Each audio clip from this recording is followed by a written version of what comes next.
Santa María Magdalena. Siglo I. Memoria. 22 de julio. El primer encuentro fue en los días gozosos del ministerio de Jesús, cuando en las riberas del lago perduraban aún los últimos ecos del sermón de la montaña. Caminando a través de Galilea, el divino vagabundo ha entrado en Naim, villa graciosa que se empina en un escarpe del Táber para contemplar la llanura del Esdrelón. El pueblo le circunda admirativo, y señala con el dedo al hijo de la viuda que acaba de venir del reino de la muerte. Todo lo llena la fama del taumaturgo, y hasta los doctores se honran sentándole a su mesa. Simón es en Naim uno de los más prestigiosos representantes del fariseísmo. También él quiere recibir al hombre extraordinario, ha preparado un banquete, ha sacado la vajilla más rica de su casa y ha invitado a sus mejores amigos. Tal vez siente por Jesús una estima secreta, pero la rigidez del orgullo farisaico le impide cumplir los deberes de la hospitalidad. Manda sentar al ilustre invitado sin lavar sus pies, sin besar su mejilla, sin perfumar sus cabellos, como lo exigían las viejas tradiciones hebreas. Según costumbre, Jesús deja las sandalias a la puerta, entra en la sala del festín y se recuesta en su lecho, el cuerpo extendido, el busto apoyado sobre el brazo izquierdo, y los pies echados hacia afuera. La sala está abierta y la multitud se agolpa en el pórtico y junto a las ventanas, contemplando y escuchando a los maestros de Israel. Se charla, se discute, se alaba con voces gangosas la pesca de Corosaín y Betsaide y se hace honor a los vinos de las viñas galileas. Jesús habla poco, su mirada serena se fija sobre la multitud, como si buscase alguna cosa. De repente, la mujer a quien aguarda aparece en la puerta, y, sin detenerse, se acerca al Señor y se arrodilla delante de él.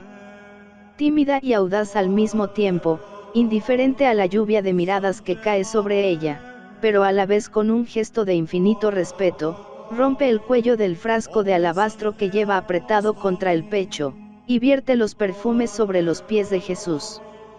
Todos los comensales se llenan de admiración, toda la estancia se llena del olor de aquel ungüento. Con amor y con delicadeza, con la misma atención que una madre pone para lavar el cuerpo de su hijo, rocía ella aquellos pies portadores de la paz, hasta que, no pudiendo contener la ola de ternura que la aprieta el corazón, rompe en llanto, dejando caer raudales de lágrimas calientes. La congoja le impide hablar, pero llora en silencio, manifestando, como puede, su humildad, su gratitud, su arrepentimiento. Los pies del Nazareno están húmedos de llanto y de nardo, la pobre mujer no sabe cómo enjugarlos, no lleva un lienzo blanco, y su velo le parece indigno de tocar la carne de su Señor, pero tiene su cabellera fina y suave, aquella cabellera de seda dorada que era la admiración de las gentes. Sueltas las cintas y las peinetas, recoge las trenzas, y lentamente, amorosamente, las va pasando por los pies vírgenes de Jesús, y luego besa esos pies que acaba de enjugar y los oprime apasionadamente con sus manos.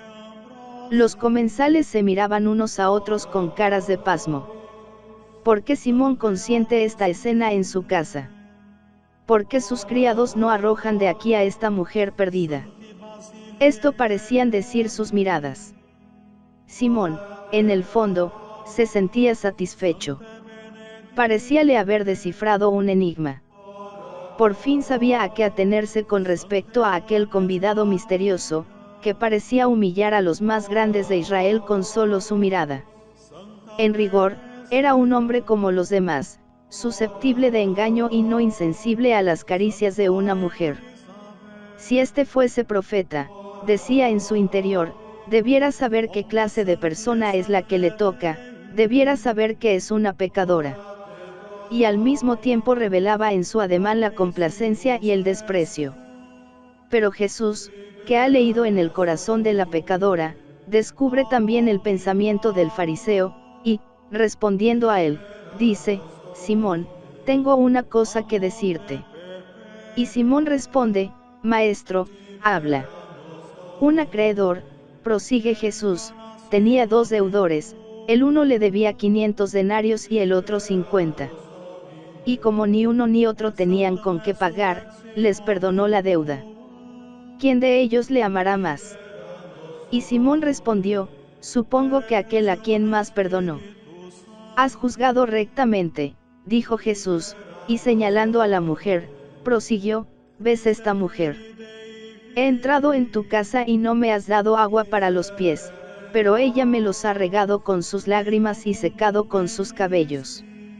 Tú no me has dado el beso de costumbre, pero ella, desde que ha entrado, no ha cesado de besarme los pies, no me has ungido con óleo la cabeza, pero ella me ha ungido los pies con perfumes. Por eso te digo que ha amado mucho, porque es grande la deuda que tenía. Luego dijo a la mujer, tus pecados te son perdonados. Los invitados de Simón habían seguido la parábola en silencio. Poco a poco el aire malicioso del principio había desaparecido de sus semblantes, ahora estaban estupefactos. Las últimas palabras de Jesús les desconcertaban, y no podían menos de decirse, con un sentimiento de respeto. ¿Quién es este que perdona los pecados? Pero a Jesús no le importaban sus reflexiones, volviéndose hacia la pecadora, le dijo, tu fe te ha salvado, vete en paz. Y la pecadora salió, no ya a buscar las amargas alegrías del placer, sino a abrazarse con los rigores de la expiación.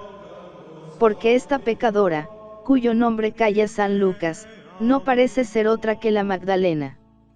El Evangelio no lo indica claramente, pero una tradición venerable, que cuenta, entre los antiguos, a Tertuliano, Clemente de Alejandría, San Cipriano, San Jerónimo, San Agustín, San Gregorio Magno y San Cirilo de Alejandría, y entre los modernos, a Baronio, Lacordar, Maldonado y los volandistas, defienden la identidad de María de Magdole, María de Betania, y esta desconocida que irrumpió en la sala del banquete. Su nombre y su historia han dejado huellas en los libros rabínicos.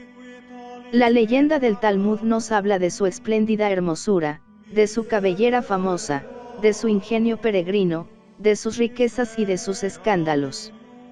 Casada con un doctor de la ley, hubo de sufrir los celos rabiosos de su marido, que la encerraba en casa siempre que tenía que ausentarse. Altiva e impetuosa, rebelóse contra esta tiranía, sacudió todo yugo, se fugó con un oficial de las tropas del César, y con él se estableció cerca de Cafarnaúm, en el pueblecito de Magdole, llenando las cercanías del lago con el ruido de sus desórdenes. Allí, sin duda, oyó hablar del profeta que prometía la felicidad al que sufre y es despreciado y es blanco de ultrajes y de insultos. En la soledad de las horas vacías que siguen siempre a las horas perversas, debió ella considerar más de una vez la tristeza de su vida de pecado, el ocaso de la belleza, la vanidad de un cuerpo consagrado a la voracidad de los gusanos, la miseria de los paños de seda, de las joyas, de los ungüentos destinados a crear impresiones falaces, a esconder las tristezas y fealdades del alma. En esta soledad interior llegaron hasta ella los primeros ecos de la buena nueva, las luces alegres del sermón de la montaña y de las parábolas del lago, bienaventurados los limpios de corazón. Llamad y se os abrirá, buscad y encontraréis. ¿Quién de vosotros, si su hijo le pide pan, le daría una piedra? Estas palabras despertaron en ella una energía sobrenatural, sintióse libre, fuerte, capaz de vivir siempre en humildad de corazón, de regenerarse, de penetrar otra vez en las puras claridades del alma. Y sin hesitar, buscó a Jesús, el único que no la había de rechazar, le buscó con un amor impetuoso, una voluntad resuelta de romper con el pasado. Y llegaba a Naim transformada, iluminada por la gracia, purificada por la llama de la caridad. Había pecado mucho, y por eso amaba mucho al que la llamó y la salvó y la convirtió y la perdonó, y sus lágrimas, esos perfumes y ese silencio, no son más que la expresión humilde de su amor agradecido. Desde este momento, María Magdalena queda asociada al grupo de los íntimos de Jesús. Todo había cambiado en ella. Antaño, cuando en las noches de tempestad las nubes se agarraban al aire pesado del mar de Genesaret, 7 espíritus inmundos mezclaban sus carcajadas de sátiros entre el retumbar del trueno, apestando la atmósfera con sus hálitos maléficos y esperando el momento oportuno para arrojarse sobre su presa. Eran los demonios de la pecadora. Ella los recibía complaciente, les abría su casa, su corazón y sus sentidos. Estaba dominada, tiranizada por ellos, y solo para ellos vivía, para los convites suntuosos, para las languideces de la molicie, para la ostentación soberbia del poder y la belleza, para el apetito insaciable de las túnicas ostentosas, de los collares deslumbrantes, de las sedas de Jonia, de las ánforas de Agrigento, para las terribles explosiones de la envidia y del rencor, para todas las abyecciones de la concupiscencia y del placer. Toda esta bandada infernal había huido con vuelo de pájaros nocturnos y agoreros. Aquellos ojos, fijos antes inexorablemente sobre las cosas de los sentidos, se habían vuelto de una manera definitiva hacia la luz de la vida verdadera. Ardientes, insaciables, estáticos, solo una cosa les llenaba, la presencia de Jesús. María Magdalena vivía solo para esta contemplación ardiente y apasionada. Seguíale silenciosa, recogía sus miradas y sus gestos, meditaba sus palabras y buscaba el sentido profundo de sus milagros. Entre la compañía de mujeres piadosas que detrás de los 12 le seguían, él rara vez parecía distinguir aquella figura doliente que le miraba con ojos secos e inmóviles, como los de aquellos que han llorado todas sus lágrimas. Pero ella sentíale dentro de sí, y ese sentimiento dejaba en su alma un consuelo perenne, una luz sin sombra, una esperanza libre de inquietas incertidumbres. Lo demás le importaba poco, el último lugar le basta, un rincón entre los discípulos de Jesús, un puesto humilde entre sus oyentes, lo bastante cerca para poder espiar sus movimientos y no perder el acento de su voz. Un día, sin embargo, Jesús se acuerda de ella, es el día de la resurrección de Lázaro. María llora la muerte de su hermano, sabe que Jesús llega a Betania, pero sigue sollozando con la cabeza oculta entre las manos, hasta que Marta llega y le dice, el maestro está ahí fuera y te llama. María vive ahora en Betania, a 2 horas de Jerusalén, vive con sus hermanos, Marta, la activa, y con Lázaro, el hombre en quien se manifestó la gloria de Dios. Son los huéspedes de Jesús cuando va a la ciudad santa, y cuando vuelve, el maestro se detiene en su casa, allí come, allí duerme, allí hace sus milagros, allí predica su doctrina. La casa de Lázaro es, en Judea, lo que era la de Pedro en Cafarnaúm. Desde que pasa el umbral, Marta empezaba a trajinar por la casa, Lázaro se acercaba con el agua de las abluciones, clavando en el Señor una mirada de gratitud y de asombro, como de quien había visto la muerte. María quedaba como arrobada en un éxtasis, inmóvil, sin poder hacer otra cosa más que contemplar a Jesús, admirarle, escucharle, sentir la caricia de su acento y el latido de su corazón. Ya era bastante, era lo mejor, lo más perfecto, porque las ansias del amor encontraban así un alimento más puro y una más alta manifestación. Ha entregado su alma, toda su alma embelesada.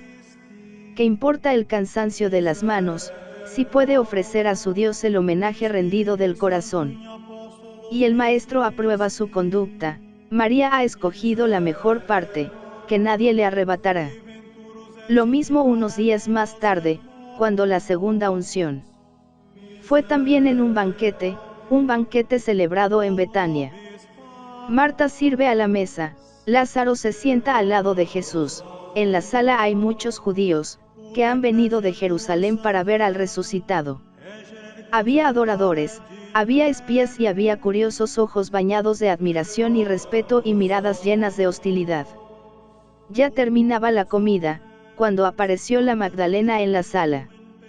Recordaba el banquete de Naim, las lágrimas que la habían purificado, la voz que la había perdonado.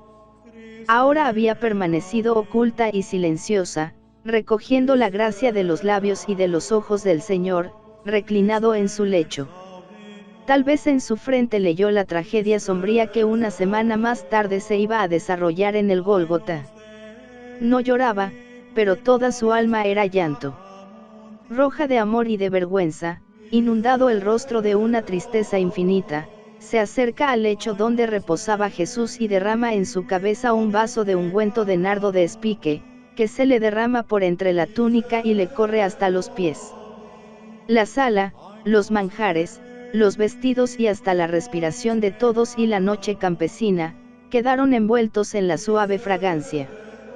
Jesús volvió la cabeza, y, como antaño, vio el alabastro roto y la mujer prosternada que le enjugaba con el caudal sedoso de sus cabellos.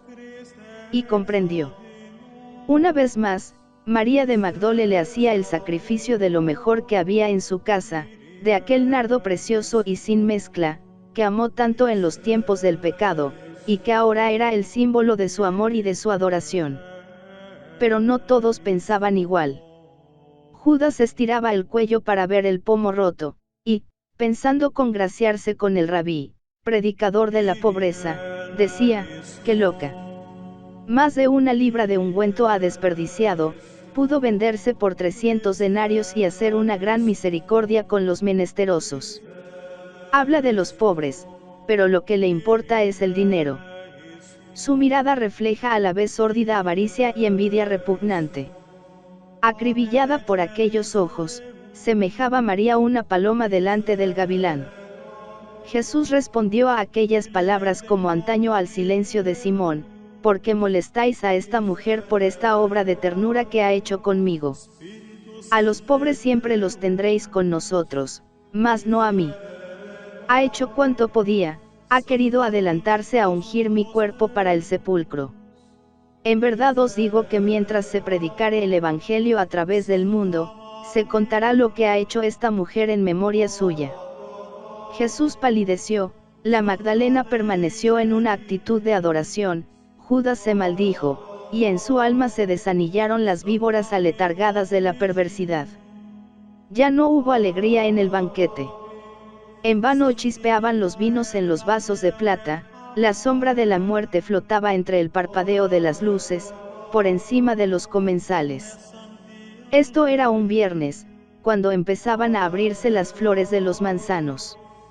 Una semana después, el viernes de la Parasceve, María Magdalena, sosteniendo a la Virgen María, caminaba pálida y llorosa a través de la calle de la amargura. Su amor llegaba hasta el fin, era más fuerte que la muerte. Allí, en la cumbre del Calvario, la tuvo clavada durante las horas mortales de la agonía de Jesús. Los ojos del Hijo del Hombre se posaron sobre ella, tal vez pensó que también para ella tendría una palabra, como para su madre, para Juan, para el buen ladrón, pero luego pensó que no era digna, que debía amarle más aún y llorarle más. Y lloró sobre su cuerpo muerto y besó sus brazos rígidos cuando José de Arimatea los desclavaba de la cruz, y le ungió por última vez antes de colocarle en el sepulcro, cuando ya no podía mirarla ni defenderla. Su amor era tan grande, que no podía apartarse de la almazara de José. Alejándose los discípulos, nos dice ella misma en la liturgia, yo no me alejaba, y encendida en el fuego de su amor, me abrazaba en deseos. Iba y venía a través del huerto, siempre con los perfumes, que le recordaban los momentos más divinos de su vida. Y al fin su anhelo mereció la más alta de las recompensas. Fue en la mañana memorable de la resurrección. Ojerosa y pálida, María había llegado al sepulcro. 2 días llorando, 2 días sin poder dormir. De repente, un nuevo dolor, el sepulcro estaba vacío. Muda de espanto, la pobre Magdalena mira en torno, busca huellas humanas entre los olivos, corre entre el follaje, agitada por una angustia infinita. De pronto, envuelto en los primeros rayos de la mañana, aparece un hombre, que se acerca a ella y le dice: «Mujer, ¿por qué lloras? ¿A quién buscas?». Creyó María que era el hortelano de José, y con voz suplicante le dijo: «Lloro porque se han llevado a mi señor, y no sé dónde le han puesto». Si has sido tú, dime dónde le colocaste, y yo iré por él. Enternecido por tan apasionado candor, conmovido por tan amable ingenuidad, el desconocido solo pronunció una palabra, un nombre, el de ella.